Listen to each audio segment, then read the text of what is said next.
Yo guys, Assalamualaikum dan selamat sejahtera. Aku nak bagi satu situasi mudah lah.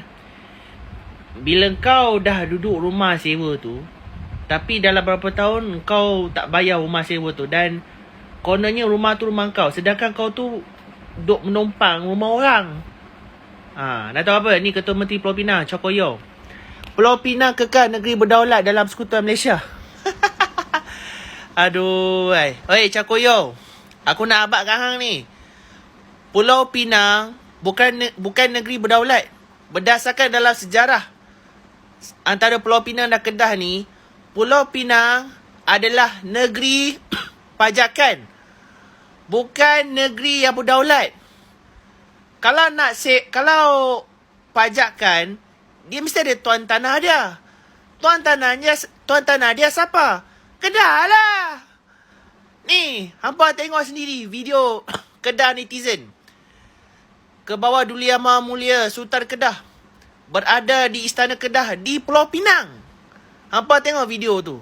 Yang daripada Kedah netizen tu.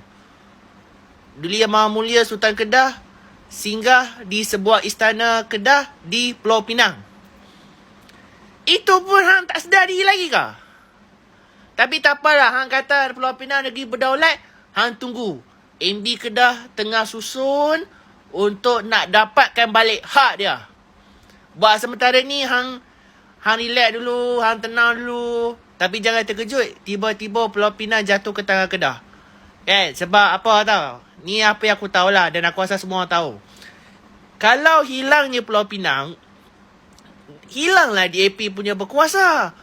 Dia dong nak sakau apa lagi aku tak tahu Dan for sure rakyat Pulau Pinang akan sokong AB Kedah.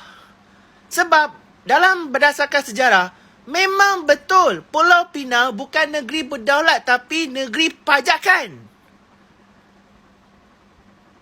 Tapi apa pun, kita ucapkan selamat maju jaya kepada Menteri Besar Negeri Kedah yang tengah berusaha untuk mengambil balik hak dia yang setelah sekian lama. Right? Itu saja. Assalamualaikum.